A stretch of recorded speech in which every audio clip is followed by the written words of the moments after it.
The Pacific during the Second World War was a place of distances too vast to comprehend, an endless map of blue that stretched from horizon to horizon. It was not land that defined that war, but water, an ocean that became a battlefield, a graveyard, and, for some, a second chance at life. In the vastness between islands, where even a fleet could vanish behind the curve of the earth, a man lost at sea might as well have been erased from existence. The only thing that stood between him and oblivion was a slow, ungainly aircraft painted in the faded grays and blues of the Navy, the PBY Catalina. The men who flew them were called Dumbo crews, after the cartoon elephant who used his oversized ears to fly. The name was almost absurd, but it carried a kind of tenderness. There was something whimsical about it, something that hinted at compassion in a war otherwise governed by cold necessity. The Dumbo missions were about life, about bringing men home who would otherwise be lost. When the war began in 1941, the Catalina was already considered obsolete by some. Designed in the mid-1930s by Consolidated Aircraft, it was a flying boat capable of taking off and landing on water with a range that seemed impressive in peacetime but merely adequate in war. It was slow, its engines droned instead of thundered, and its defensive armament was minimal. Yet, as it turned out, the war in the Pacific had a use for slow endurance. It needed aircraft that could stay in the air for 15, 18, even 20 hours, searching the horizon for submarines, ships, or the faint flicker of a downed pilot's signal mirror. The earliest rescues weren't even official missions. In 1942, during the desperate early months of the Pacific Campaign, a handful of Catalina pilots acted on instinct. They were supposed to patrol for enemy vessels or scout ahead of advancing fleets, but when they picked up distress signals from crashed bombers or fighters, they diverted course. Against orders, they landed on rough seas, risking their aircraft and crews for a few men floating in rubber rafts. These unofficial rescues saved dozens of lives and created an example that others began to follow. By mid-1943, the U.S. Navy formalized these operations. Codenamed Dumbo, the missions were assigned to specific squadrons, usually drawn from patrol bombing units such as VP-23, VP-54, and VPB-81. Their job was clear. Stand by whenever large air raids were planned, orbit near the combat zone, and wait for the Mayday calls that inevitably came. They operated from bases carved out of coral places like Guadalcanal, Espiritu Santo, and later the Marianas. The missions sounded simple. They were not. A Dumbo cruise day began before dawn. The Catalina's engines coughed to life in the half-dark, the smell of aviation fuel thick in the humid air. They carried extra fuel, medical kits, and small rubber boats. Some carried homing receivers tuned to the new Gibson Girl radios that downed pilots used to send distress signals. But most of the time they relied on visual cues, smoke markers, flares, the glint of a mirror, or the faint contrast of yellow life rafts against the rolling blue. When air battles erupted, carrier raids over Rabaul, bombing runs against Truk or the Marshalls, the Dumbo crews waited at the margins, orbiting patiently. The radio chatter told them how bad it was, voices breaking, call signs disappearing mid-sentence. Sometimes hours passed before a call came in. Sometimes it never came. When it did, they plotted coordinates on grease-smeared maps and pushed the throttles forward. The Catalina's engines howled, and the men braced themselves for the long descent to the sea. Landing a PBY on open ocean was a brutal act. The aircraft wasn't meant for calm ponds. It hit the waves at over 100 miles per hour, bouncing and skidding, water exploding in sheets over the wings. On a good day, the pilot could keep the nose level and settle without breaking the hull. On a bad day, the sea tore the plane apart. Yet they did it again and again. There were missions that became legend. In February 1944, during the air war around Kavieng, Lieutenant Nathan Gordon of VP 54 flew his Catalina into a harbor ringed with Japanese guns. He landed under fire, plucked 11 men from the surf, and took off with the plane so overloaded it barely cleared the waves. His Medal of Honor citation mentioned conspicuous gallantry. What it didn't mention was how the crew prayed during every second of that takeoff, watching the water spray reach the propellers. In the Marianas, Dumbo missions shadowed the great carrier battles of 1944. During the Battle of the Philippine Sea, the infamous Great Marianas Turkey Shoot, Catalinas waited hundreds of miles from the action, ready to find the airmen who never made it back. They flew into dusk, following faint smoke trails that vanished in the dark. Some of the men they saved had been in the water for days, surrounded by sharks, their skin burned raw by the sun. Others were delirious, whispering to ghosts. When the crew pulled them aboard, they often wept, not out of fear, but from the shock of touch, the realization that someone had come. There were also the failures. Rescues that came too late, searches that found only rafts torn by waves or the faint smell of aviation fuel drifting on the surface. The Dumbo crews carried those losses with them, just as surely as they carried the men they saved. They learned not to speak of it much. They returned to base, refueled, and went out again. The war evolved, and so did they. By 1945, the Navy had begun to introduce faster rescue aircraft, the PBM Mariner, even modified B-17s known as Dumbo superfortresses. But the PBYs remained the backbone. They were slow but dependable, able to loiter for endless hours, their pilots attuned to every creak of the airframe. They became a familiar sight to bomber crews, the guardian angels waiting over the horizon. When the invasion of Iwo Jima began in February 1945, Dumbo missions operated almost continuously. They launched from Saipan and Tinian, flying hundreds of miles to patrol the waters near the island. The Japanese shore guns made landings suicidal, yet Catalinas went in anyway. The sea was choked with oil and debris, burning in places where ships had been hit. The air reeked of fuel and smoke. PBY crews dove into that chaos, pulled men from the slick black water, and tried to lift off before the next shell landed. One Catalina of VPB-44 was hit during a rescue off Iwo. Its port engine failed, but the pilot managed to keep the plane afloat long enough to pick up 2 Marines and a Navy pilot. They patched the leaks with rags and climbed back into the sky on one engine, limping home for 7 hours while fuel dripped into the bilge. The men they rescued never forgot it. At Okinawa, the tempo reached its peak. Carrier Task Forces 38 and 58 launched strikes day after day, and Dumbo crews followed. The Japanese began to target them specifically, recognizing that these rescues sustained American morale.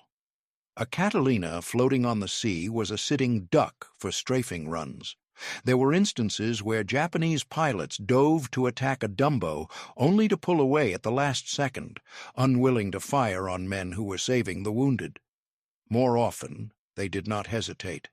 The rescue planes were riddled with holes, their crews killed at their stations.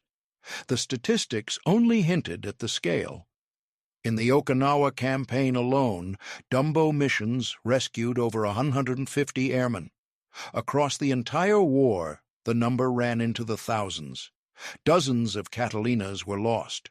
But in every loss, in every shredded hull that failed to return, there were lives bought back from the sea. The work changed the men.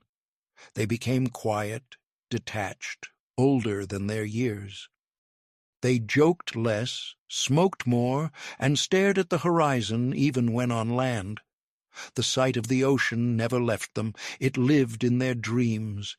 endless, glimmering, and full of ghosts. After Japan's surrender, many Dumbo crews kept flying. There were still missing airmen, still rafts drifting somewhere between forgotten islands. They flew search grids weeks after the war ended, combing the Pacific for anyone left behind. Some of the last flights brought back bodies, others found nothing but empty seas. In those final missions, there was no glory left, only duty. When the PBY Catalinas were finally retired, they faded quietly. The world moved on to faster planes, jet engines, and helicopters. The Dumbo missions became a footnote in the histories of the Pacific War, mentioned briefly, if at all, yet their legacy endured. The procedures developed by those crews-coordinated search patterns, airborne medical care, the use of homing signals became the foundation for modern air-sea rescue. Every helicopter that plucks a sailor from a storm owes something to the Catalinas. In the years that followed, some of the old PBYs found second lives. A few were sold to civilian operators and used as firefighting aircraft, their bellies now dropping water instead of rescuing men. Others became survey planes, mapping coastlines they had once patrolled in war. The rest were scrapped, their aluminum melted down into peacetime industry. The men who flew them scattered across America.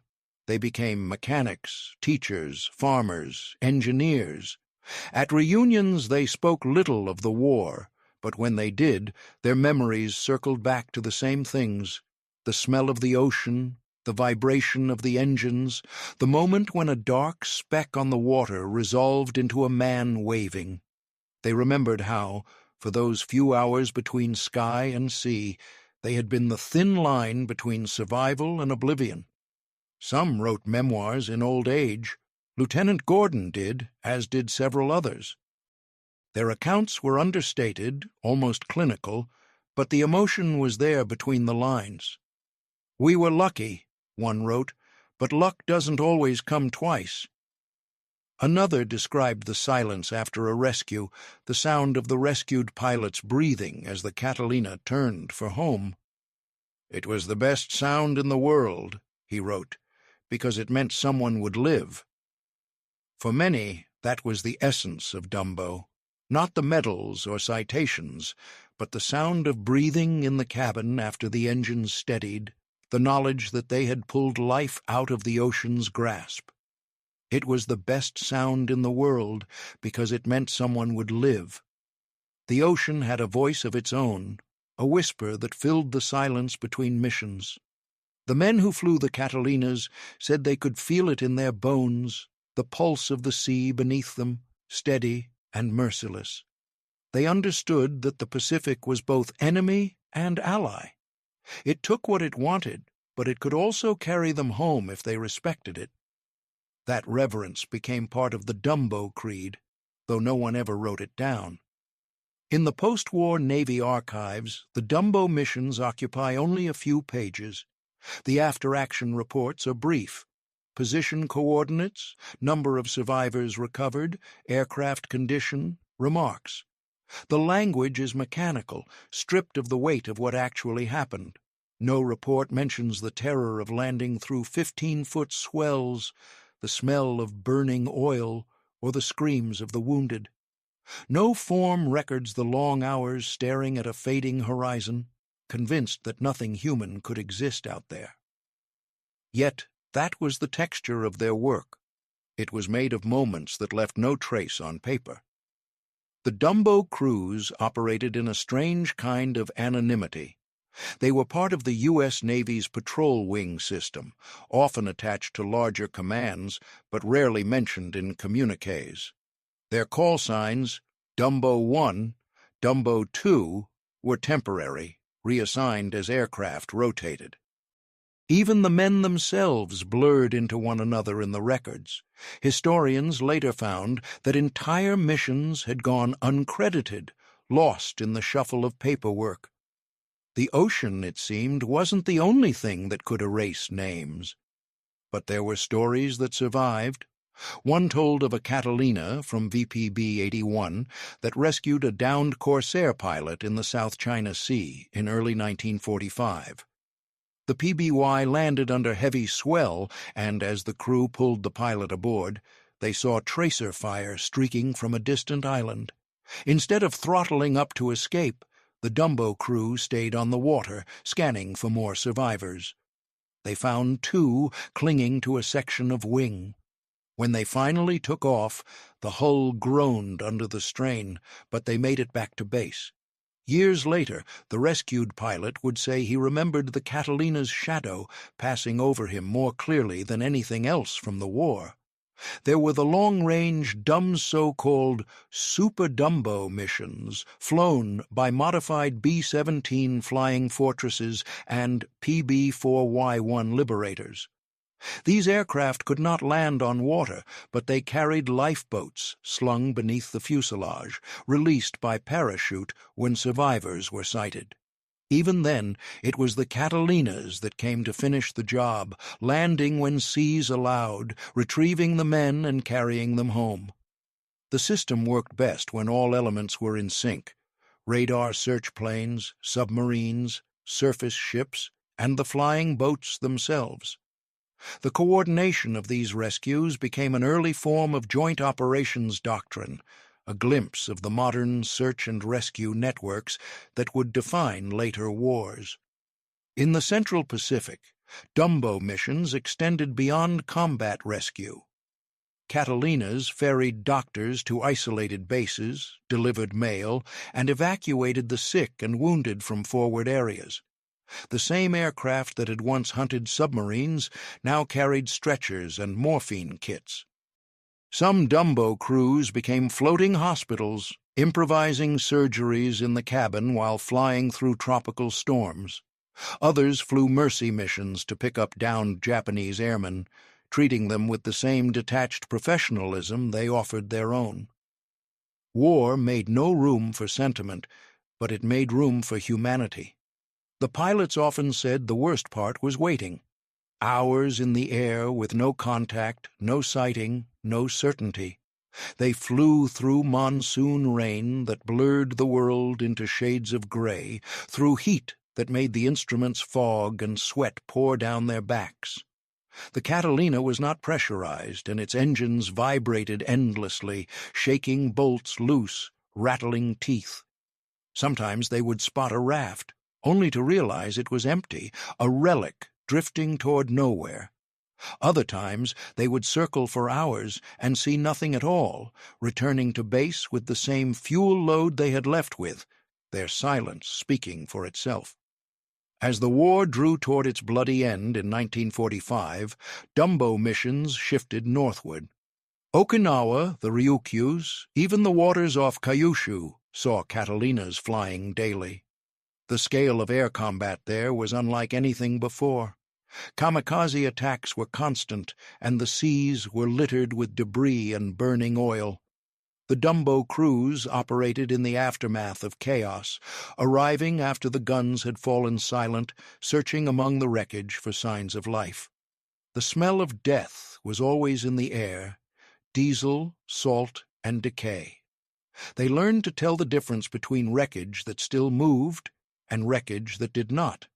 At Okinawa, Lieutenant William Richards of VPB 44 led one of the most dangerous rescues of the war. A B-29 had ditched 80 miles off the coast, its crew scattered in 4 rafts. The weather was deteriorating, with wind gusts topping 25 knots.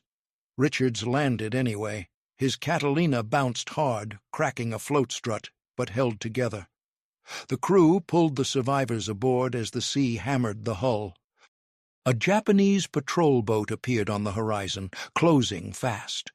The PBY's gunners fired short bursts to discourage pursuit, and Richards coaxed the plane into the air, using the last of the smooth water. When they reached Okinawa, the aircraft was leaking so badly it had to be beached. Every man survived. Those rescues were never filmed, rarely photographed. The few images that exist show men huddled on Catalina decks, hair plastered by wind, faces pale with exhaustion. The pilots look older than their years. Behind them, the Pacific stretches empty and endless. The photographs are black and white, but anyone who was there would remember the colors, the metallic blue of the sea, the bruised sky, the red flare of distress smoke drifting like a wound across the horizon. When victory finally came, it did not erase what they had seen. Many Dumbo crewmen returned home in silence. They had spent years hovering over death, and the quiet of peacetime felt unnatural. Some continued flying for the Coast Guard or the newly formed Air Force rescue units. Others never boarded a plane again. But all of them carried the same memory: the sight of a small yellow raft in a great blue sea, and the desperate wave of a human hand. In 1946, the Navy began to decommission its remaining PBY squadrons. The last Dumbo flights took place in the Marshall Islands, retrieving stranded personnel long after combat had ended. By then, the world was already moving on to jets and helicopters. The amphibious age of aviation was ending. The Catalinas that survived were sold to civilian companies, their gun mounts removed, their interiors refitted for cargo or passengers. A few went to Canada, Australia, and Latin America. One or two continued flying well into the 1960s, their engines still echoing the long-gone war. Today, a handful of PBYs remain in museums. Visitors walk beneath their wings and marvel at their size, the vast span, the blunt nose, the riveted skin. They read placards about anti-submarine patrols and reconnaissance, but rarely about Dumbo. Yet if they listen closely, if they imagine the sound of the waves against the hull, they might catch a whisper of what those planes once did. They might understand that the Catalina was more than a machine of war. It was a vessel of mercy in a world that had forgotten how to be merciful. Historians later pieced together the full scope of the Dumbo effort. Between 1943 and 1945, over 3,300 American airmen were rescued by air-sea operations in the Pacific, many by Catalinas. The missions extended from the Solomons to the Philippines, from New Guinea to Formosa. Some rescues occurred within sight of enemy shores, others hundreds of miles out to sea. The success rate, given the conditions, was astonishing. It was a testament to skill, endurance, and an unspoken refusal to abandon one's own. In the decades that followed, the Dumbo spirit lived on. The newly created Air Rescue Service of the U.S. Air Force adopted its motto, "That others may live," from the ethos born over the Pacific. The helicopter pilots of Korea and Vietnam traced their lineage directly to those Catalina crews. Every modern rescue swimmer, every para-rescue man who leaps from a helicopter into stormy seas is walking in the shadow of Dumbo. But for those who were there, it was never about legacy. It was about faces, the look of recognition when a downed pilot realized he had been found, the way men clung to the Catalina's ladder as if it were salvation itself. Some of the rescued never even learned the names of their saviors. They were carried aboard, treated for shock, and flown to base hospitals. The PBY crews refueled, repaired what they could, and went back out. There was no ceremony, no speeches, only the ocean waiting again. In later years, survivors tried to find the men who had saved them. Letters were exchanged, sometimes decades after the fact. "You probably don't remember me," one began, "but you picked me up near Rabaul in 1944. I never got to thank you properly." The pilot who received that letter was long retired, living quietly in Oregon. He read it and wept. He said it was the first time anyone had called what he did heroic. Time has softened the memory of that war, but the ocean remembers. Somewhere beneath the waves lie the remains of Catalinas that never came back, metal skeletons on the seabed, their wings coated in coral. Fishermen still find fragments of them near old battle sites, a piece of fuselage, a rusted propeller. Each one is a reminder that not all rescues succeed, but all were attempted. In the end, the Dumbo missions stand as one of the war's quiet miracles. They proved that even in a conflict defined by destruction, men could risk everything not to kill, but to save. The pilots and crews of the PBY Catalinas did not seek glory. They sought life, fragile and fleeting, and they found it in the most hostile waters on earth. When the last of them died, their stories passed into history books and documentaries, told in measured tones by narrators who could never feel the salt on their lips or the fear in their throats. But somewhere in that retelling, the essence remains. The slow hum of engines at dawn, the vast, glittering expanse of the Pacific, the small yellow raft, the wave of a desperate hand, the decision to descend, and then the rising again. Because that was what the Dumbo missions meant. Not victory, not conquest, but the simple, defiant act of lifting someone from death's reach. In a world drowning in war, they chose to bring men home, and the sea, for once, gave them back. By the summer of 1945, the Dumbo cruise had become both legendary and forgotten. The newspapers at home spoke of victories in Europe, of Marines raising flags on Iwo Jima, of B-29s over Tokyo. The Catalinas were barely mentioned. Yet in the waters between Formosa and Okinawa, they were flying every day, combing the horizon for dots of yellow, smoke flares, or drifting wreckage. The Pacific had turned into a graveyard of metal, but the Dumbos searched it like monks tracing scripture, looking for signs of life among ruins. Their missions grew longer, the stakes higher.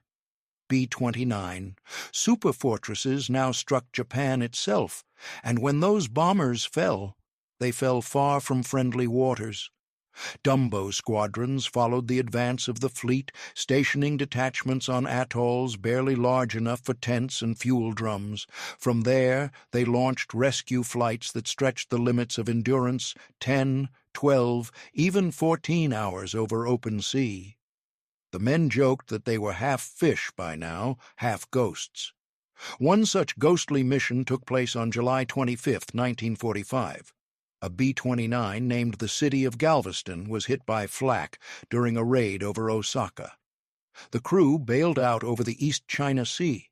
Word went out by radio beacon, several rafts adrift, approximately 120 miles from Okinawa. Dumbo crews from VPB-44 responded. Lieutenant Paul Glover, flying PBY-5A Blue 22, found the survivors after 5 hours of searching. The sea was rough, waves topping 8 feet.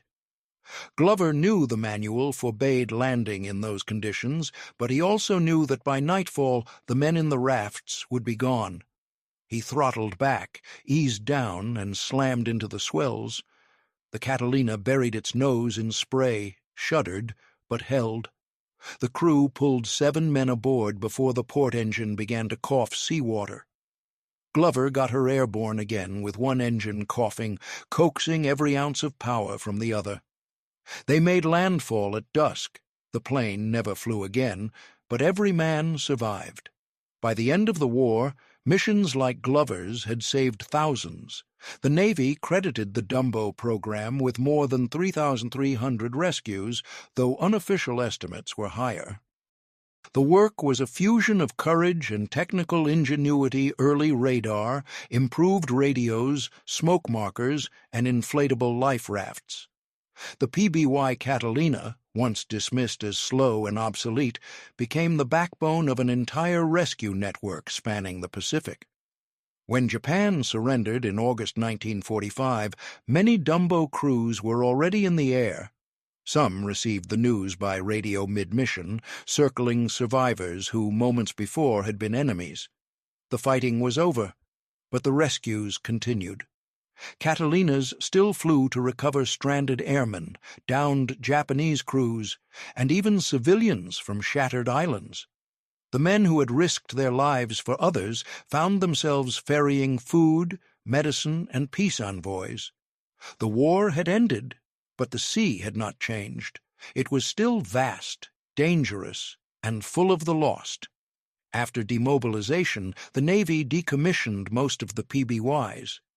The amphibious craft that had once ruled the waves were replaced by sleeker designs, the PBM Mariner, the Martin Seamaster, and eventually the helicopter. But in small corners of the post-war world, the Catalinas refused to die. They appeared in civilian markings hauling cargo to remote islands, flying tourists over coral lagoons, patrolling for smugglers or fires. The old rescue planes found new purposes. Some still bore the faded outlines of Navy insignia beneath layers of white paint, ghosts of another life.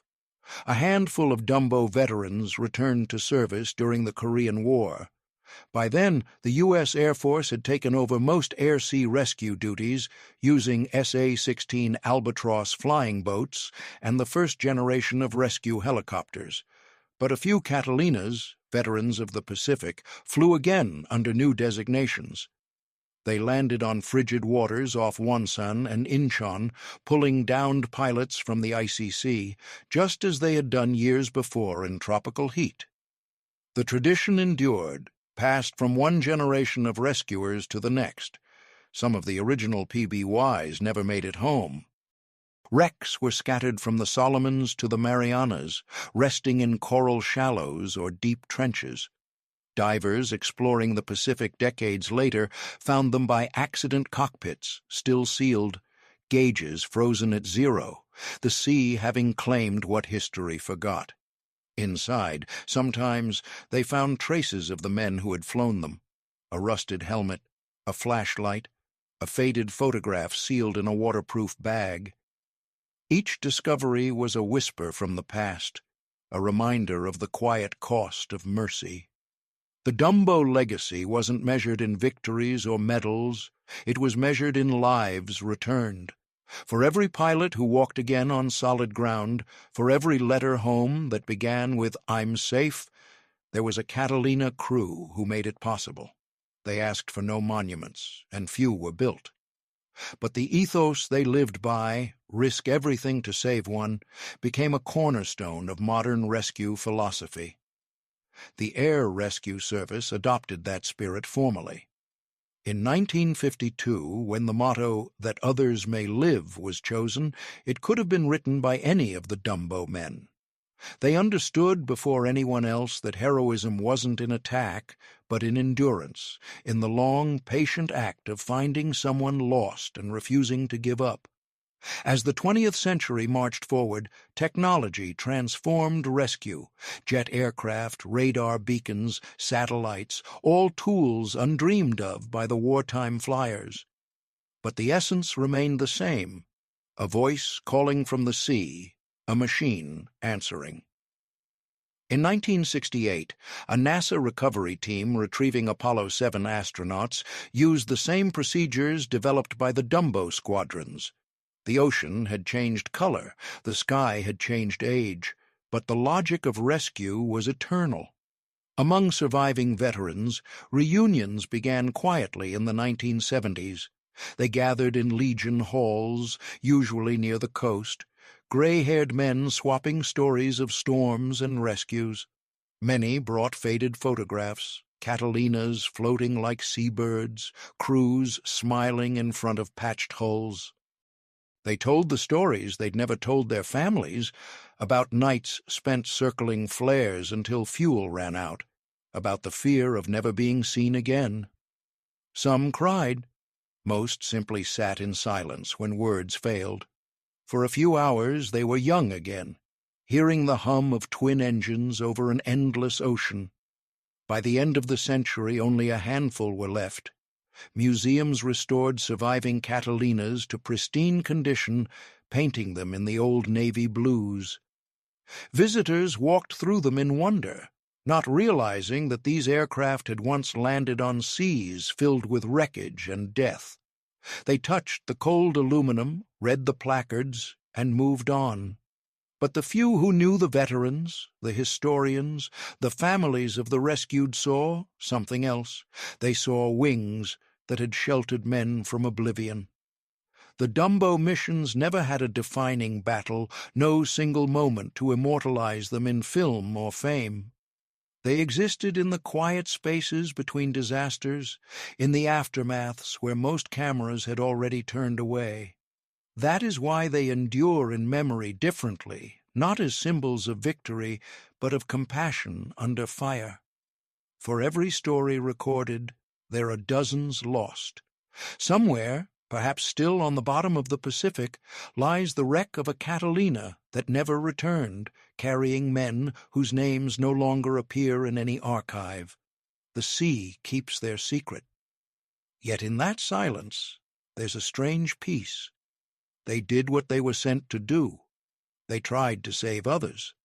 That alone mattered. Modern historians sometimes call Dumbo the gentlest mission of the hardest war. It's an apt description. In an age defined by destruction, these crews embodied the opposite instinct, the will to preserve. They flew not to strike, but to heal, not to conquer, but to return life from the brink. In that sense, their work was more revolutionary than any battle. There are stories of Japanese fishermen in later decades finding fragments of those old rescue planes washed up on remote shores. Sometimes a child would bring home a rusted piece of metal, not knowing it once belonged to a machine that carried hope. Time dissolves everything, but certain acts resist erosion. The act of saving another human being, even in war, becomes a kind of defiance against the world's cruelty. At sunset, when the ocean turns to silver and the horizon fades, one can imagine a PBY Catalina still out there, engines droning, wings glinting in the last light. Somewhere below, a small raft waits. The Catalina banks, lowers its gear, and descends through mist and wind, as it did so many times before. The sea receives it with a crash of spray, the engines roar, and once again men are lifted from death's edge. That image, the flying boat descending toward salvation, has become almost mythical.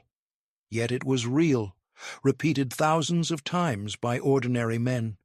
They were mechanics, radio operators, gunners, and pilots, drawn from farms, cities, and schools across America. They learned to read the sea, to feel its moods, to trust their machines and each other. And in doing so, they carved a legacy that still echoes in every rescue that follows. When the last Dumbo veterans passed, they left behind no great monuments, but they left something better. The understanding that courage can take quiet forms, that war can still contain mercy, and that the ocean, though vast and cruel, sometimes gives back what it takes. The PBY Catalinas rest now in hangars and museums, their wings silent. But if you stand beneath one and listen carefully, you can almost hear the hum of those old engines, the whisper of wind over waves, the heartbeat of a mission that began with a simple promise: no one left behind. And if you close your eyes, you might see it, a gray flying boat skimming the Pacific, rising through mist into the sun, carrying home the lost. That was Dumbo. That was redemption in the age of fire.